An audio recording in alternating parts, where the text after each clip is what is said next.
One of the questions we're often asked at EU consent is, why do you need to have age verification when you're accessing a website? Aren't there other ways to keep children safe online? And the answer to that is, of course, yes, there are plenty of ways to keep children safe online.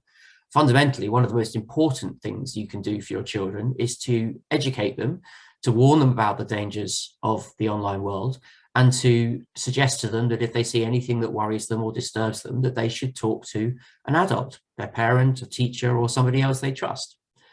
But there are, of course, technical measures you can take, and these sort of work on a continuum from the user right the way up to the website they're trying to access.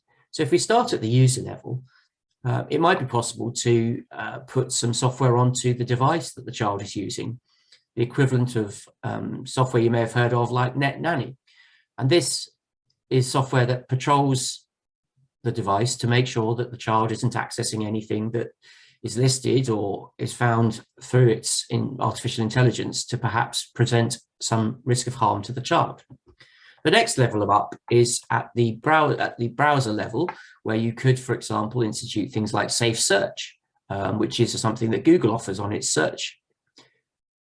Then you've got the question of how do you access the internet? And at that point, you could ask your internet service provider to switch on parental controls or other measures to ensure that harmful content doesn't reach your household at all.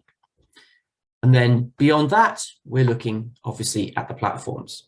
Now, one of the challenges is that some of this technology does require some skill and some knowledge and awareness. And often parents don't know anything about these tools. In fact, we know from surveys that the UK regulator Ofcom has done that only 60% of parents use any kind of protection for their children online. And that might be something as simple as turning on safe search in Google.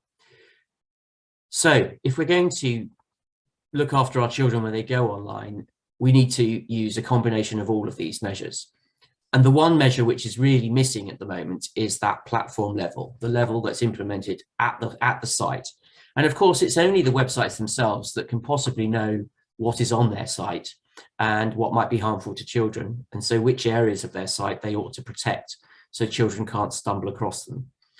And so with age verification, it's for the platforms to assess their content, determine what the level of risk is, and where appropriate, apply some form of age assurance. Now, age assurance is a term we give to a wide range of methods, ranging from estimates right up to very specific knowledge of the date of birth of a user. And that allows you to apply these sort of age checks in a proportionate fashion, depending on the level of risk. So for some things like, I don't know, buying a knife online, you may wish to be absolutely 100% sure that the person buying is at least 18 years old and they have had their 18th birthday. Whereas it may be that when you're just assessing the general level of risk of content, perhaps looking at a computer game, which might be slightly scary for younger children, then a softer form of age estimation might be possible, perhaps just asking the user to take a quick selfie and then using artificial intelligence to estimate with quite a good degree of accuracy, but never to the exact day, how old the child might be before they're allowed to access that content.